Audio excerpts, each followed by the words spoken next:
तो एक तरह से आपने देखा कि क्या रेलवे का निजीकरण हो गया है, होने लगा है।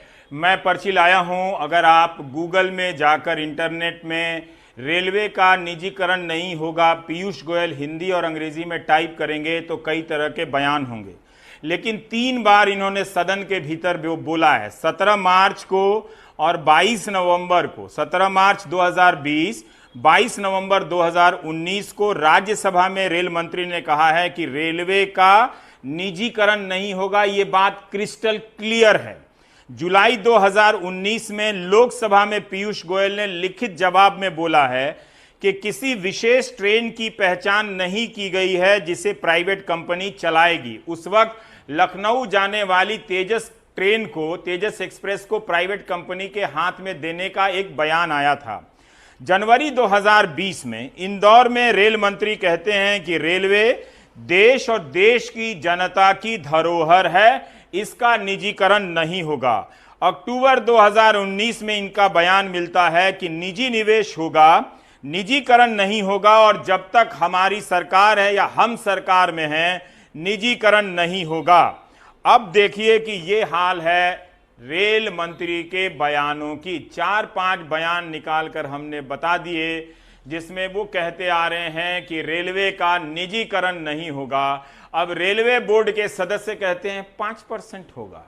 तो जब आप सदन में कह रहे हैं कि निजीकरण नहीं होगा, तो क्या ये बात फिर वापस सदन में नहीं ले जाना चाहिए था और लोकसभा और राज्यसभा में इस बहस को नहीं ले जाना चाहिए था कि हमने यहां कहा था इसलिए हम बता रहे हैं कि निजीकरण नहीं होगा।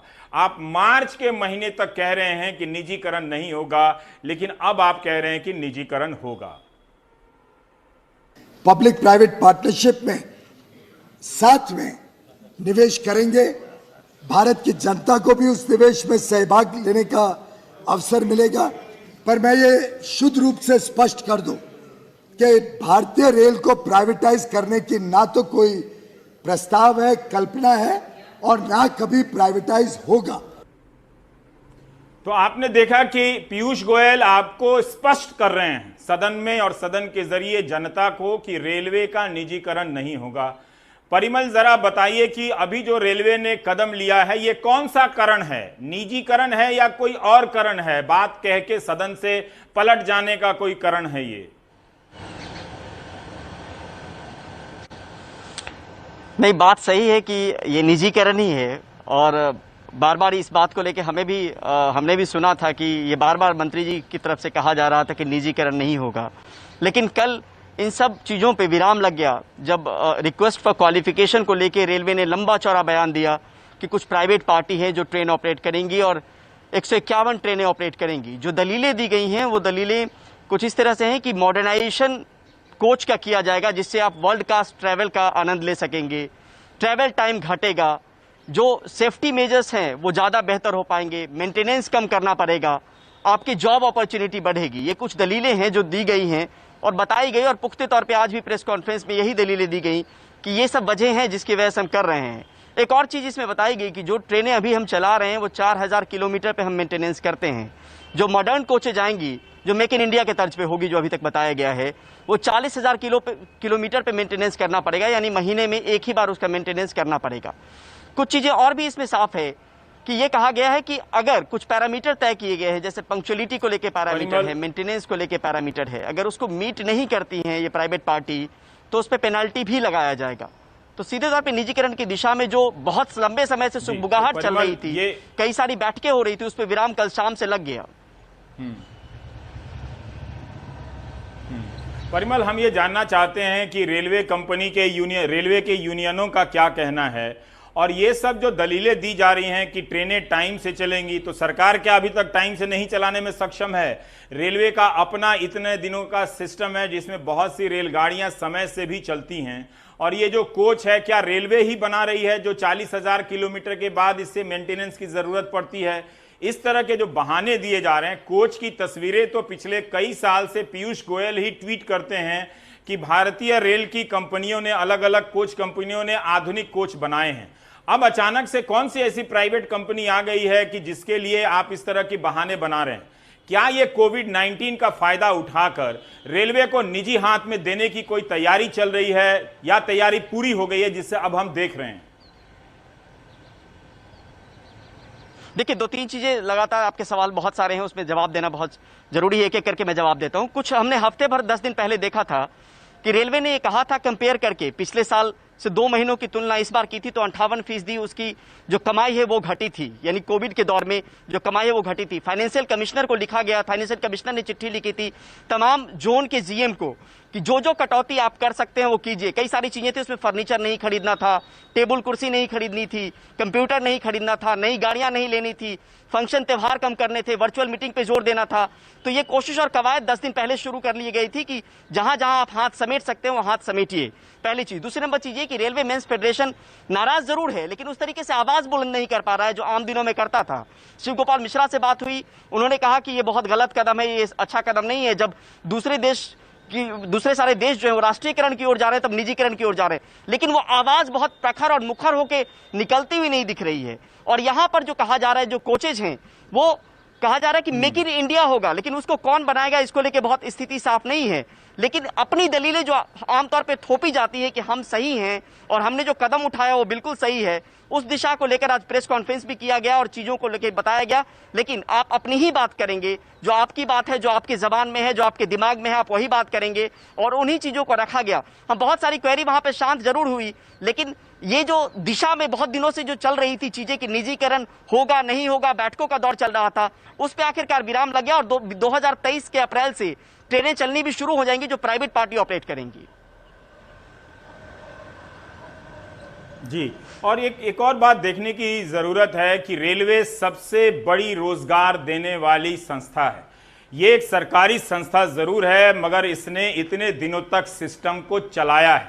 अब ट्रेन देरी से चल रही है। आप पिछले 2 साल पहले जब हमने रेल सीरीज चलाई थी तब यही कहा गया कि कुछ सेक्टर में पटरियां बिछाने का काम हो रहा है, उसके बाद ट्रेनें टाइम से चलेंगी। तो उस सेक्टर में काम क्या पूरा नहीं हुआ? इस तरह के बहाने बनाकर अभी तक किसी भी सरकार की हिम्मत नहीं होती थी कि वो रेलवे के निजीकरण के मामले को छू दे। तो अलग अलग तरीके अपनाए गए, कभी जमीन देकर, कभी प्राइवेट और पब्लिक पार्टिसिपेशन के नाम पर प्राइवेट कंपनियों को घुसाया गया। इस वक्त जब प्राइवेट कंपनियां भीतर से चरमरा रही हैं तो क्या उन्हें या पता नहीं किन्हीं खास को या पता नहीं किस वजह से रेलवे की बची हुई जो संपत्ति है वो उन्हें सौंपा जा रहा है, ये भी एक देखने का नजरिया हो सकता है। जब 2018 का समय आया था और लोकसभा का चुनाव नजदीक आ रहा था तो लोको पायलट की 1 लाख वैकेंसी निकाली गई थी। आज भी उस वैकेंसी की अपॉइंटमेंट रेलवे ने पूरी नहीं की है और कभी भी पीयूष गोयल इस पर बोलते नजर नहीं आते, जबकि ट्विटर हैंडल पर रोजाना देश भर के छात्र, भोपाल हो, गोरखपुर हो, हर जगह के ट्वीट करते नजर आ रहे हैं। तो जब खुद रेलवे ने अपने रोजगार देने की संभावनाओं को सीमित कर दिया है तो प्राइवेट सेक्टर कैसे लेकर आएगा इस क्षेत्र में रोजगार, खासकर एक ऐसे समय में जब प्राइवेट सेक्टर चरमरा गया है, उसके पास जो रोजगार था उसमें धड़ाधड़ लोग निकाले गए हैं। कहां तो इस सरकारी सेक्टर को मजबूत कर इसमें सरकारी नौकरी देनी चाहिए थी, लेकिन अब इसमें प्राइवेट सेक्टर को हाथ में देने का यह इंतजाम हो गया। लेकिन वो भी 3-3 बार सदन में भीतर कहने के बावजूद कि रेलवे का निजीकरण नहीं होगा। मार्च से लेकर जुलाई के बीच में ऐसा क्या बदल गया कि रेलवे के निजीकरण का ये प्रस्ताव रख दिया गया? क्या अब रेलवे एक पूरी तरह से 5% की बात कही जा रही है, ये 5% भी कम नहीं है। 150 ट्रेनें आप प्राइवेट सेक्टर के हाथ में दे रहे हैं। क्या विपक्ष की बात में दम नहीं है कि इसकी बहस संसद में होनी चाहिए? लेकिन उस बहस से भी क्या फायदा, बहुमत से तो कुछ रुकने वाला नहीं है। बहरहाल ये रेलवे का निजीकरण अब दौर यहां से शुरू होता है। अब हम चलते हैं Bihar. One of the fastest growing educational platform for bank, SSC and other competitive exams, Guidely brings to you Guidely Express video course for banking prelims and mains with a lifetime validity. The course content will be provided in both Hindi and English languages. This express course comprises with 600 plus hours of video classes, 1200 plus mock test series, 400 plus PDFs, Previous year's pre plus mains question papers for all upcoming banking exams. This video course is created by expert faculties in India who have years of experience and guided thousands of students so far. We will also provide personal guidance in secret Telegram group. You can attend the sessions in both platforms, mobile app and on laptop.